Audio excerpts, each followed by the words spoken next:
Magandang araw. Ako po si Mark Lester Liraga. Ito po ang aking daily devotion. Excited ka na ba makita si Jesus? Na tinalakay po ni Pastor Russell Ocampo sa 365 Daily Devotion. Ang Bible verse po ng araw ay galing sa Hebrews chapter 9 verse 28. Sabi po ay, "So Christ was once offered to bear the sins of many, and unto them that look for him shall he appear the second time, without sin unto salvation." Grabe ang Bible verse na ito. Ang ganda ng pangako dito. Si Jesus ay muling babalik, hindi na bilang isang sakripisyo, kundi isang bilang hari, tagapagligtas at hukom.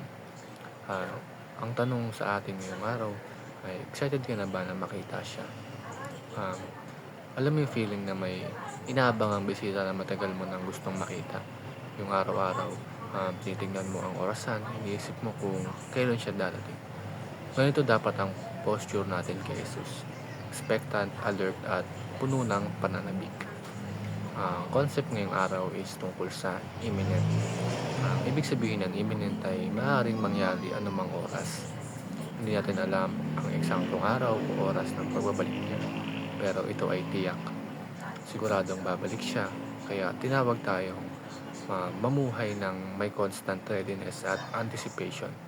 Hindi dahil sa takot, kundi dahil sa pag-asa, pananampalataya at excitement. Kasi nga, darating siya para ayusin ang lahat. Gagawin niyang bago ang lahat ng bagay.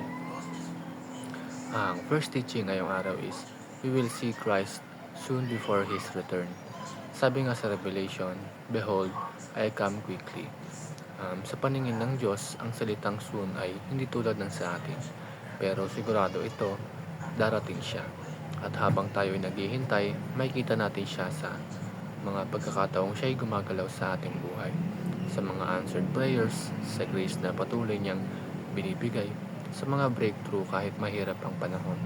Sa spiritual eyes natin, we begin to see Jesus more clearly habang nilalakad natin ang journey of faith. Ang second teaching is, the return of Christ completes redemption. Yes, niligtas na tayo ni Jesus sa krus. Pero ang full manifestation ng kaligtasan ito ay mangyayari sa kanyang pagbabalik o second coming. Wala nang sakit, wala nang luha, at wala nang kasalanan.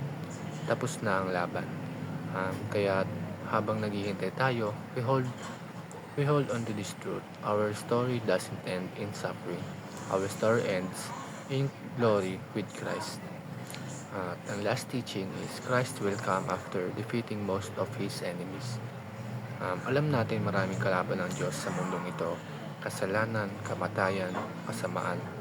Pero sinabi sa Biblia na ang huling kalaban na lulupigin niya ay ang kamatayan.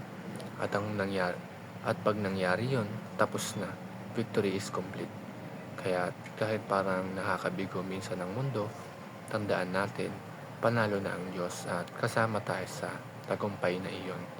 Yun lamang po.